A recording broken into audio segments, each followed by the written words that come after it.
Jake Morrison wiped the sweat from his forehead as he jogged through the Nevada desert. The sun was just coming up, painting the sky orange and pink. He liked running early in the morning before the heat got too bad. His small repair shop would be busy later, and this was his quiet time. He had been running the same trail for 3 years now, ever since he moved to this small town. The path wound between red rocks and scrubby bushes. Nothing ever changed out here, which was exactly why Jake liked it. Back in Chicago, everything moved too fast. Here, he could think. Something glinted in the distance. Jake slowed down and squinted against the morning light. There was something metallic stuck between 2 large rocks about 50 yards off the trail. It looked wrong, like it didn't belong there. Jake left the path and walked closer. What he found made him stop breathing. For a moment, it was some kind of vehicle, but not like any car or plane he had ever seen. The thing was shaped like a teardrop, about the size of a small car, and covered in what looked like silver scales.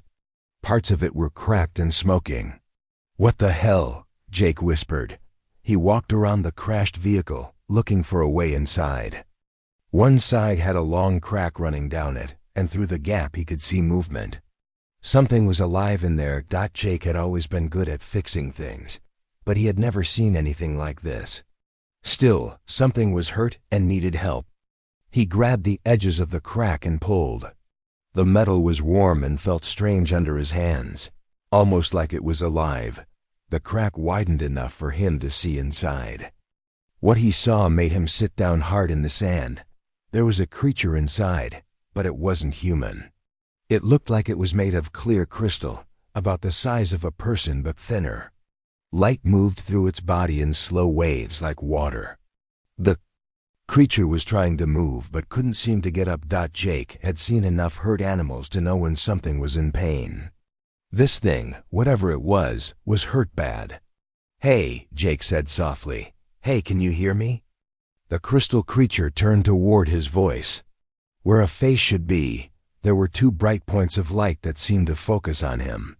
The creature made a sound like wind chimes being shaken. Jake had no idea what to do. He should probably call someone. The police maybe, or the military. This was clearly not from Earth, but the creature looked so helpless, and Jake remembered what it felt like to be hurt and alone. His younger brother Danny had been hurt in a car crash 5 years ago.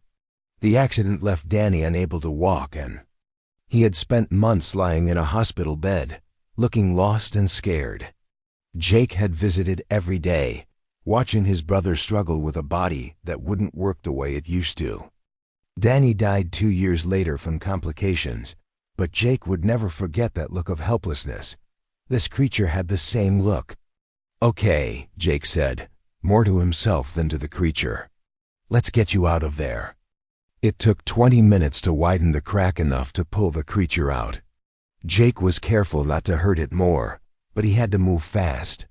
The thing felt warm and surprisingly light, like it was mostly empty inside. Up close, he could see that. Its crystal body was cracked in several places, especially around what might have been its spine. Jake carried the creature to his truck, which he had parked at the start of the trail. He put it gently in the back seat and drove home as fast as he dared. His workshop was behind his small house, a metal building filled with tools and half-fixed machines.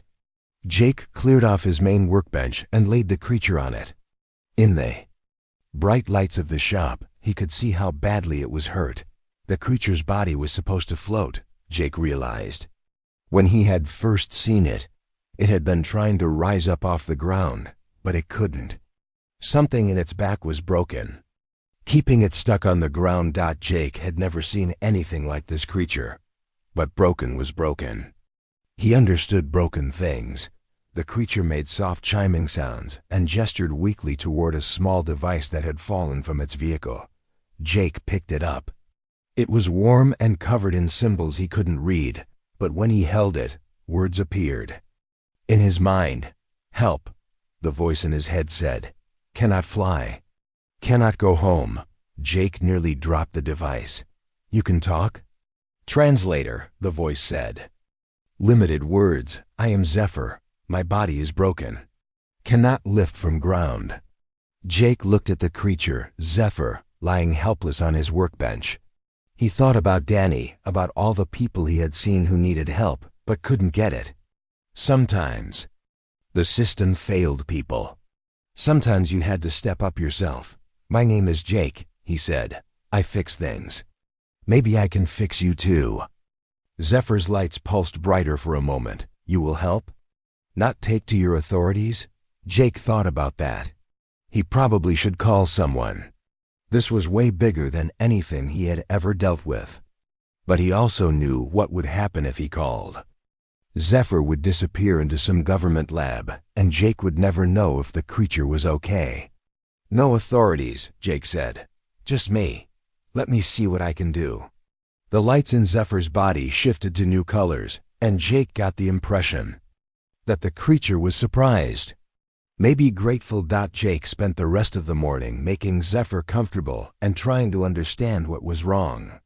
The creature's species was supposed to float naturally, like fish swimming through air. But something in Zephyr's back was damaged, leaving him stuck on the ground like a fish out of water. Your ship, Jake said. Can it be fixed? No, Zephyr replied through the translator. Too damaged. I am trapped here. Jake looked at the broken creature on his workbench and made a decision that would change both their lives. Maybe not, he said. Give me some time to think.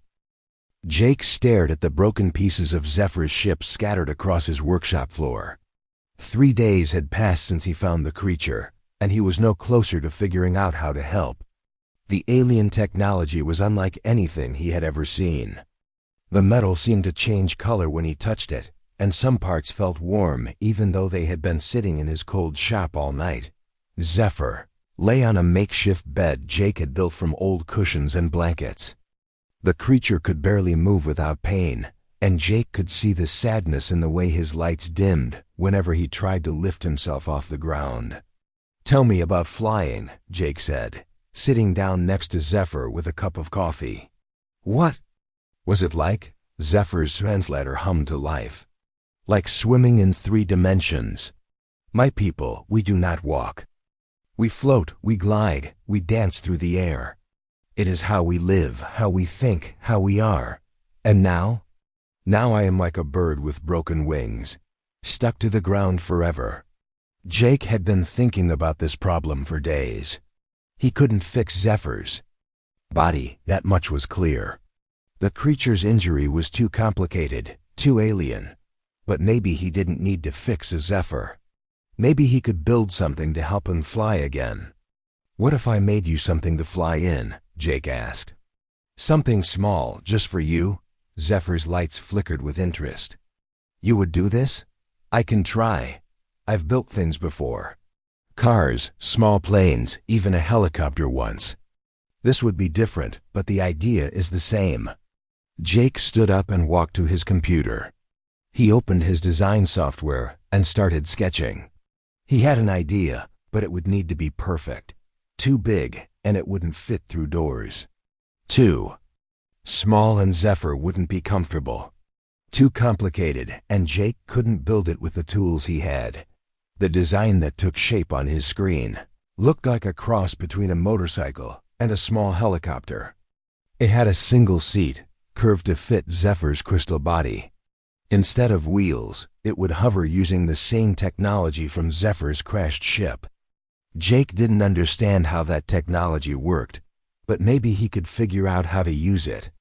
I need help, Jake said after working alone for a week. He picked up his phone and called Lisa Chun, his friend from college who now worked as a software engineer in Las Vegas. Jake, it's been months since we talked, Lisa said when she answered. What's going on? I need you to come out here. I have a project, and I need someone who understands computers. What kind of project? Jake looked at Zephyr, who was watching him with those bright points of light. I can't explain over the phone. Can you trust me and just come? Lisa was quiet. For a moment, you sound serious. Is everything okay?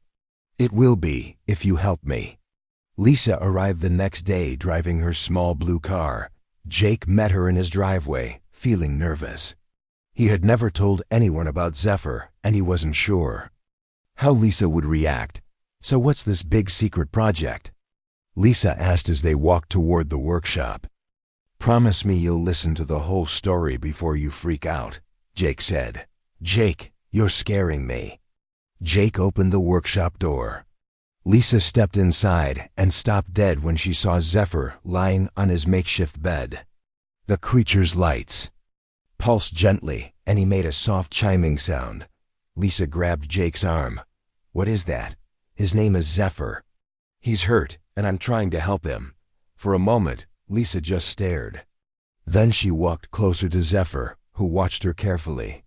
"This is real. This is actually real. Lisa, meet Zephyr." "Zephyr, this is my friend Lisa." Zephyr's translator activated. "Hello, Lisa. Jake speaks of you often.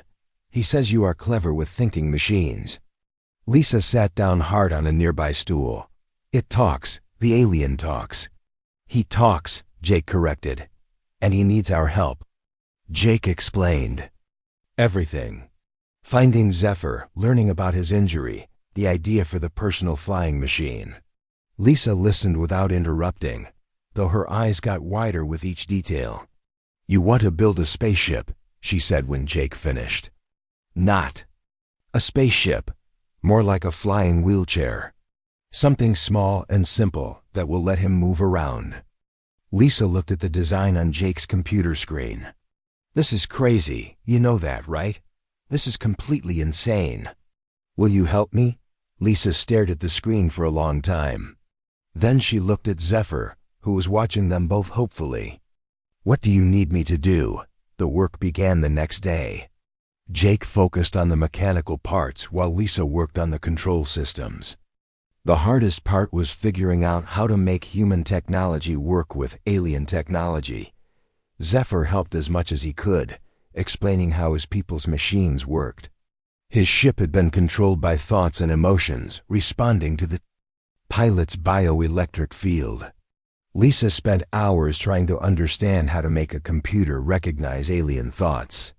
"Your brain waves are completely different from human ones," Lisa said after connecting sensors to Zephyr. "But there are patterns. I think I can write software that learns to recognize what you want to do." Jake worked 18-hour days, building and rebuilding parts of the tiny ship. He used the engine from Zephyr's crashed vehicle, but had to completely redesign how it connected to the rest of the machine.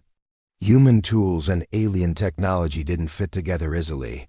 The frame was built from lightweight aluminum, curved and smooth like Zephyr's original ship. Jake installed human instruments and controls, but tried to make everything as simple as possible. Zephyr would control the ship with his mind, but there needed to be backup systems in case something went wrong. After 3 weeks, they had something that looked like it might actually work. The mini-ship sat in the middle of Jake's workshop. Silver and blue, about the size of a large armchair with small wings and no visible propulsion system. "It's beautiful," Zephyr said, his lights brightening. "But will it fly?" "Only one way to find out," Jake said. He looked at Lisa, who was making final adjustments to her laptop. "You ready?" "The software is as ready as it's going to be. The ship should respond to Zephyr's bioelectric patterns, but it will take time to learn his specific signals." Jake helped Zephyr into the pilot's seat. The creature fit perfectly, his crystal body settling into the curves Jake had designed. Biosensors built into the seat made contact with Zephyr's body, and lights began to glow along the ship's frame. "How does it feel?" Jake asked. "Different, strange, but I can sense the machine like it is listening to me." Lisa monitored her computer as data flowed across the screen. "I'm getting readings. The ship is recognizing Zephyr as the pilot." Jake stepped back and held his breath. Everything they had worked for came down to this moment. Either the ship would work, or they had spent 3 weeks building an expensive piece of art. "Try to think about floating," Jake said. "Just like you used to do naturally." Zephyr closed his eyes, or what Jake thought might be eyes. The lights in his body pulsed steadily. The ship's lights grew brighter, and then slowly the mini-ship began to rise off the workshop floor. The mini-ship hovered 3 feet above the workshop floor, wobbling slightly as Zephyr learned to control it. Jake and Lisa stood perfectly still, afraid that any sudden movement might break the magic of the moment. "I can feel it," Zephyr whispered through his translator. "The machine listens to my thoughts. It wants to fly." The ship drifted slowly to the left, then to the right. Zephyr's crystal body glowed brighter than Jake had ever seen it, colors flowing through him like liquid light. The creature was concentrating hard, but Jake could see something else in those shifting colors: joy. "Try moving forward," Lisa said softly, watching the data stream across her laptop screen. "The sensors are picking up your intentions clearly now." Zephyr focused, and the ship glided forward across the workshop. It moved smoothly, quietly, like it was swimming through the air. Jake had to step aside as it passed him, and he couldn't help but smile. The thing actually worked. "This is incredible," Jake said. "How does it feel?" "Like coming home," Zephyr replied. "Like being whole again." The ship continued its slow circuit of the workshop, gaining confidence with each pass. Zephyr began to experiment, rising higher toward the ceiling, then dropping down closer to the floor. The movements became more graceful as he remembered what it felt like to fly. "I want to try something," Zephyr said. The ship stopped in the center of the workshop, hovering at eye level with Jake and Lisa. "What?" Jake asked. "A spin. My people, we love to spin through the air." "It is like dancing. Take it slow," Lisa warned. "The stabilization system isn't designed for aerobatics yet." But Zephyr was already moving. The ship began to rotate, slowly at first, then faster. It spun in place like a dancer, and the lights along its frame pulsed in rhythm with Zephyr's own bioluminescence. The whole workshop filled with shifting patterns of blue and silver light. Jake felt tears in his eyes watching this. 3 weeks ago, Zephyr couldn't even lift himself off the ground. Now he was dancing in the air again, the way he was meant to. The spin slowed and stopped. Zephyr brought the ship down to hover just above the floor, breathing hard but clearly happy. "Perfect," he said. "It is perfect." "Not quite," Jake said, walking over to check some of the connections. "This was just the first test. We need to make sure everything is working right before you try anything more complicated." They spent the next hour going over every system in the ship. Lisa's software was learning Zephyr's control patterns and getting better at predicting what he wanted to do. Jake checked all the mechanical parts, making sure nothing had shaken loose during the flight. "The power levels look good," Lisa reported. "The ship is using about 60% of its capacity for basic flight. That leaves plenty of room for more complex maneuvers." "And the life support?" Jake asked. "Working fine. The ship is maintaining a comfortable environment for Zephyr automatically." Jake nodded. He had built air recycling and temperature control into the ship, not knowing exactly what Zephyr needed, but figuring it was better to be safe. "Can we try going outside?" Zephyr asked. "I want to see the sky." Jake looked at Lisa, who shrugged. "The ship seems stable, but maybe we should start small. Just outside the workshop." They opened the large bay doors that Jake used for bringing vehicles in and out. Desert air flowed into the workshop, warm and dry. Zephyr guided his ship toward the opening, moving carefully. The mini-ship emerged into the bright Nevada sunshine. Zephyr stopped just outside the doors, and Jake could see him taking in the view. The desert stretched out in all directions, red rocks and blue sky as far as the eye could see. "It's beautiful," Zephyr said. "Your world is beautiful." "Want to try flying around the building?" Jake asked. "Just to see how it handles outside." Zephyr didn't answer with words. Instead, the ship rose smoothly into the air, climbing toward the roof of the workshop. Jake and Lisa ran outside to watch. The ship moved like a bird, gliding effortlessly through the air. Zephyr flew in a wide circle around the building, testing how the ship handled in the open sky. There was no wind today, which made things easier, but Jake could see that the ship was stable and responsive. "Look at him go," Lisa said, shading her eyes against the sun. "He's a natural pilot. He was born to fly," Jake replied. "We just gave him his wings back." Zephyr brought the ship down to hover near them, about 10 feet off the ground. His crystal body was practically glowing with happiness, colors shifting through shades Jake had never seen before. "Thank you," Zephyr said, and his voice through the translator sounded different, stronger. "You have given me my life back." "We're not done yet," Jake said. "This is just the beginning. We need to test everything, make sure it's safe for longer." Flights. Over the next few days, they ran the ship through every test Jake could think of. They checked how it handled in wind, how long the power lasted, how it responded in emergency situations. Lisa continued to improve the software, making the ship more responsive to Zephyr's thoughts. Zephyr proved to be an excellent test pilot. He pushed the ship to its limits, but carefully, always ready to land if something went wrong. He seemed to understand the machine intuitively, the way a good driver understands their car. "The ship is becoming part of me," Zephyr explained one evening as they sat in Jake's workshop. "Your technology and mine, they are learning to work together." "Is that normal?" Lisa asked. "For alien tech to adapt like that?" "Our machines are alive in a way," Zephyr said. "They grow and change based on who uses them. This ship, it knows me now. It wants to fly the way I want to fly." Jake was fascinated by this. Human machines did what they were programmed to do, nothing more. But Zephyr's technology seemed to have a mind of its own, learning and adapting in ways Jake had never imagined. "What was your job?" Jake asked. "Before the crash, I mean." "What did you do?" Zephyr's lights dimmed slightly. "I was a stellar cartographer.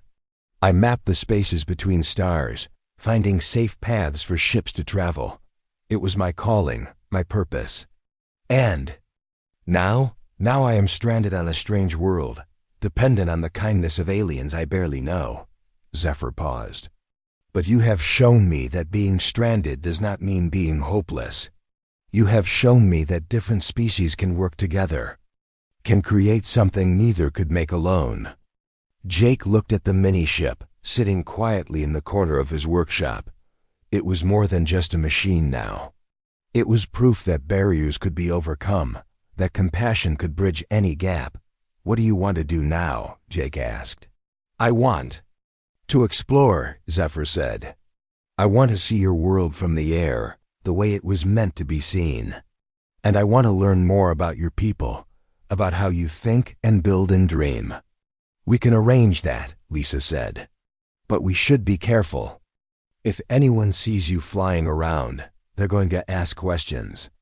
"Let them ask," Jake said. "We're not doing anything wrong. We're just helping a friend." But even as he said it, Jake knew their secret wouldn't last much longer. The ship was too unique, too advanced. Sooner or later, someone would notice, and then everything would change. For now, though, they had given Zephyr back his freedom. And that was enough. Jake woke up to the sound of trucks in his driveway. Heavy trucks, more than one. He rolled out of bed and looked through his bedroom window. 3 black SUVs were parked outside his house, and men in dark suits were walking toward his workshop. His blood went cold. This was what he had been afraid of. Jake threw on clothes and ran outside, but he was too late. The men were already inside his workshop, and he could hear voices. One of them was Zephyr's. "Sir, you need to stop right there," a man in a suit said as Jake approached the workshop door. The man was big, with short gray hair and the kind of posture that screamed military. "This is my property," Jake said. "Get out." "I'm Colonel Ryan Mitchell, United States Air Force," the man said, showing Jake a badge. "We need to talk." Jake pushed past him into the workshop. Zephyr was hovering in his mini-ship near the center of the room, surrounded by people with laptops and scanning equipment. The alien looked scared, his lights flickering in patterns Jake had learned meant distress. "It's okay," Jake called to Zephyr. "I'm here. Jake Morrison?" A woman with short brown hair approached him. She wore a lab coat over casual clothes. "I'm Dr. Amanda Walsh, xenobiology specialist. We've been monitoring unusual energy signatures in this area for the past week." "Monitoring?" Jake's anger flared. "You mean spying on us?" "We detected technology that doesn't exist on Earth," Colonel Mitchell said. "That tends to get our attention." Jake looked around the workshop. There were at least 8 people inside, all of them focused on Zephyr and his ship. Equipment he didn't recognize was scattered around the room, scanning and measuring everything. "You're scaring him," Jake said.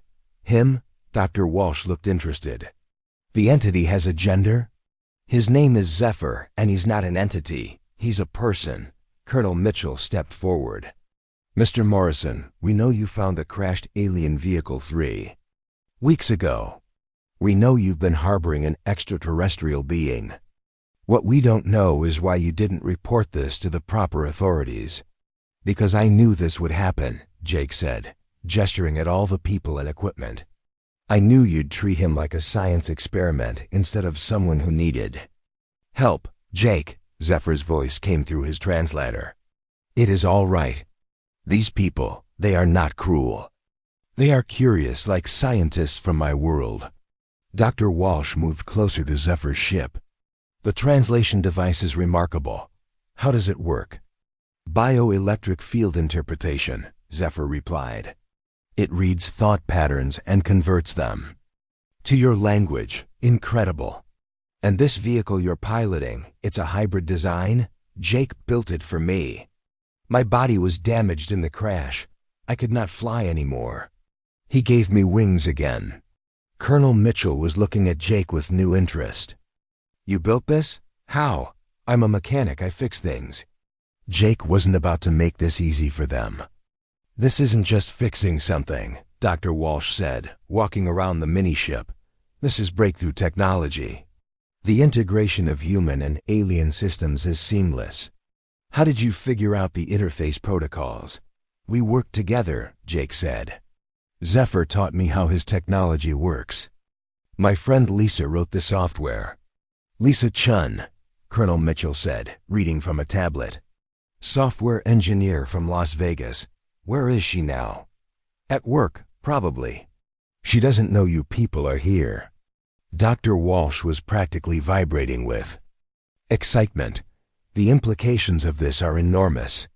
If we can understand how you achieve this integration, it could revolutionize everything. Transportation, computing, space travel." "That's not why we built it," Jake said. "Then why?"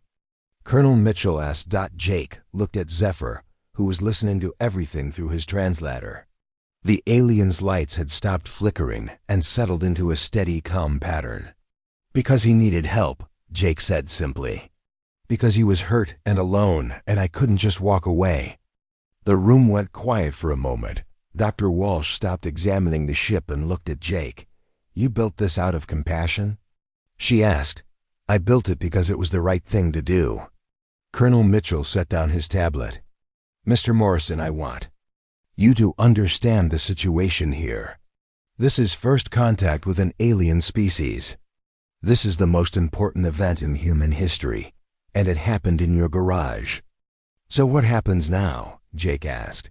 "You take Zephyr away? Lock him up in some lab?" "That's not the plan," Dr. Walsh said quickly. "But we need to study the technology. We need to understand what we're dealing with." "You want to study me," Zephyr said, his ship drifting closer to the group. "I understand. My people would do the same if one of you appeared on our world." "See?" Colonel Mitchell said to Jake. "He understands." "But," Zephyr continued, "I will only cooperate if Jake and Lisa are part of the process. They are my friends. They saved my life. I will not be separated from them. Dr. Walsh looked at Colonel Mitchell, who frowned. That's not how these things usually work. This isn't a usual situation, Zephyr pointed out. You have never seen technology like this. Ship because it requires trust between species. It was built with friendship, not just knowledge. Take away the friendship, and the technology will not work for you. Jake felt a surge of gratitude toward Zephyr. The alien was protecting him, just as Jake had protected Zephyr. What exactly are you proposing? Colonel Mitchell asked. A partnership, Zephyr said. I will teach you what I can about my people's technology. Jake and Lisa will help translate between our ways of thinking. In return, you will help me contact my people. And let me continue to fly freely. Dr. Walsh nodded eagerly. That could work. We could set up a research facility here. Bring in a team of scientists and engineers. No, Jake said firmly. No research facility.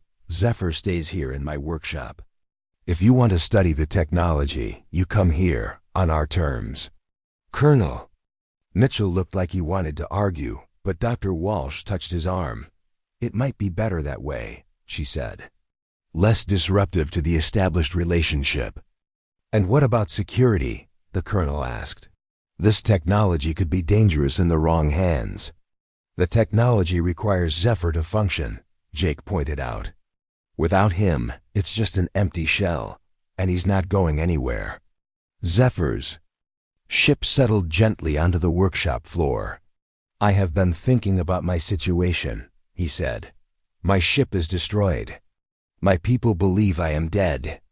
Even if I could contact them, it would take years for them to reach this world. So you're stuck here? Dr. Walsh asked. I am choosing to stay here, Zephyr corrected. Jake and Lisa have shown me something I did not expect to find among aliens. Kindness without expectation of reward. I want to learn more about your species. Colonel Mitchell looked around the workshop, taking in the scattered alien technology, the mini-ship, and the unlikely partnership between a small-town mechanic and a stranded alien. This is not how first contact was supposed to happen, he said. Maybe. It happened exactly the way it was supposed to. Jake replied. Dr. Walsh was already making plans. We'll need to bring in specialists, engineers, linguists, physicists. But we can work around your schedule, Mr. Morrison. This is your discovery. It's not my discovery, Jake said. It's Zephyr's choice. He's the one deciding to share his knowledge. And I choose to share it with people who see me as a friend, not just a specimen. Zephyr added. Colonel Mitchell sighed. All right. We'll try it your way, but there will be security protocols, regular check-ins, and if anything goes wrong. Nothing will go wrong, Jake said with more confidence than he felt. As the military team began packing up their equipment, Dr. Walsh approached. Jake, what you've accomplished here is remarkable. Not just the technology, but the relationship you've built. That's the real breakthrough. Jake watched Zephyr glide his ship around the workshop, comfortable and free despite the morning's invasion. He's not hard to be friends with once you get to know him. I hope I get that chance, Dr. Walsh said. Outside, the black SUVs started their engines. But this time, they weren't taking anyone away. They were leaving the unlikely partnership intact, recognizing that some discoveries couldn't be forced or stolen. They had to be freely given. The ships appeared on a Tuesday morning, 3 weeks after the military had first visited Jake's workshop. They hung in the sky like silver clouds, visible from 50 miles away. Jake was having coffee with Dr. Walsh when the alert came through on her radio. Dr. Walsh, we have multiple contacts entering Earth's atmosphere. Large vessels, unknown configuration. Dr. Walsh grabbed her radio. How many ships? 5 confirmed, possibly more. They're not responding to communications. Jake looked out the window at the distant silver shapes. Zephyr, you need to see this. Zephyr was already rising in his mini-ship, his crystal body glowing brighter than Jake had ever seen it. The alien guided his ship outside, with Jake and Dr. Walsh following on foot. "Those are Valdari ships," Zephyr said, his voice tight with emotion. "My people, they found me." "How?" Dr. Walsh asked. "We've been monitoring all communications, nothing's gone out. The ship Jake built for me, it uses Valdari technology. My people can detect the energy signature from very far away." Colonel Mitchell's voice crackled over the radio. "All units, we have incoming vessels. Unknown intentions. Dr. Walsh, get to the command center immediately." "No," Zephyr said firmly. "I must speak with them first. They will be looking for me." Dr. Walsh looked torn between following orders and staying with Zephyr. "The military is going to consider this a potential invasion." "My people are not warriors," Zephyr explained. "We are explorers, scientists. They came here looking for a lost crew member. They came looking for me." The largest of the silver ships was descending slowly toward Jake's property. It was beautiful, shaped like a flower with petals that shifted and moved as it flew. Jake had never seen anything so graceful. "They're going to land here," Jake said. "This is where the signal is strongest," Zephyr replied. "They know I am here." Colonel Mitchell arrived with a convoy of military vehicles just as the Valdari ship touched down in the desert behind Jake's workshop. Soldiers jumped out and took positions, weapons ready but not aimed directly at the ship. "Stand down, Doctor," Walsh ordered as she approached the colonel. "This is a peaceful contact." "We don't know that," Mitchell replied. "We don't know anything about their intentions." The side of the flower-shaped ship opened like a blooming petal. 3 figures emerged, moving through the air with the same graceful floating motion Jake had seen Zephyr try to do before his injury. These Valdari were different colors than Zephyr, their crystal bodies catching the sunlight and throwing rainbows across the desert sand. The lead figure spoke in a voice like singing crystal. Zephyr's translator worked for a moment, then his own voice came through clearly. "Cartographer Zephyr, we feared you were lost forever." Zephyr guided his mini-ship forward to meet them. "Navigator Luminara, I live because of the kindness of strangers." The 3 Valdari surrounded Zephyr's ship, their lights pulsing in complex patterns. Jake didn't need a translator to understand what he was seeing. It was a reunion, full of joy and relief. "Your ship," the navigator said, examining the mini-ship. "This is not Valdari construction. It is a collaboration," Zephyr explained. "Built by a human named Jake Morrison, with help from his friend Lisa Chun. My body was damaged in the crash. They gave me the ability to fly again." The navigator turned toward Jake, who felt very small suddenly. The alien was beautiful but imposing, twice Zephyr's size and glowing with authority. "You are Jake Morrison?" "Yes," Jake said, stepping forward despite his nervousness. "You saved our cartographer's life. I just helped him when he needed it." The navigator's lights shifted to new colors. "Among my people, such an act creates a debt that can never be fully repaid. What do you wish in return for this kindness?" Jake looked at Zephyr, then at the crowd of humans and aliens gathered in his backyard. "I don't want anything in return. I just want Zephyr to be happy." "And are you happy, cartographer?" the navigator asked. Zephyr was quiet for a moment. "I have found something here I did not expect. These humans, they do not see me as different or strange. They see me as a friend. I have learned much about their species, and I believe there is much more to learn. You wish to remain here, if I may? My injuries make me unfit for deep space travel, but here I can continue my work in new ways. I can map the connections between species instead of the spaces between stars." The navigator considered this. "The collective sent me to retrieve you and learn about the species that inhabits this world. Your survival answers the first question. As for the second..." She turned to address the crowd of humans. "I am Navigator Luminara of the Valdari Collective. We come in peace, seeking knowledge and friendship." Colonel Mitchell stepped forward. "I'm Colonel Ryan Mitchell. representing the United States government, and in this case Earth, we welcome you. Your people have shown remarkable kindness to one of ours, Luminara said. This is not common in the galaxy.